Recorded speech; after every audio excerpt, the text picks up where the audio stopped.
ఇది బాలాజీ కలియుగ అవతారం, అర్చ అవతారం అన్నమాట. కలియుగ అవతారం సాక్షాత్తు కృష్ణుడే. కృష్ణుడు, యశోద, ఇక్కడ వెంకటేశ్వర, వకుళమాత ఆ రూపాలు తీసుకుంటారు.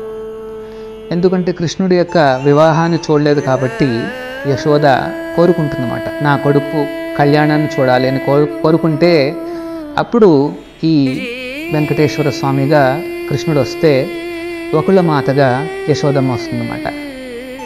సో ఆ వెంకటేశ్వర స్వామి యొక్క లీలలో తన కుమారుడి యొక్క కళ్యాణాన్ని చూస్తుంది. పద్మావతి వెంకటేశ్వర కళ్యాణాన్ని చూస్తుందన్నమాట.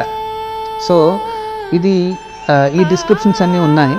భాగవతంలో ఉండకపోవచ్చు, ఇంకొక శాస్త్రాలలో ఖచ్చితంగా ఉన్నాయి. సో ఆ స్వామి బాలాజీ ఈ కలియుగ అవతారం అన్నమాట. కలియుగానికి మనల్ని రక్షించి మనల్ని పోషించడానికి స్వామి వెలిసాడనమాట. సో బాలాజీ కూడా directly is Krishna only. So Krishna లీలల్ని మనం అర్థం చేసుకుంటే బాలాజీని అర్థం చేసుకున్నట్టే.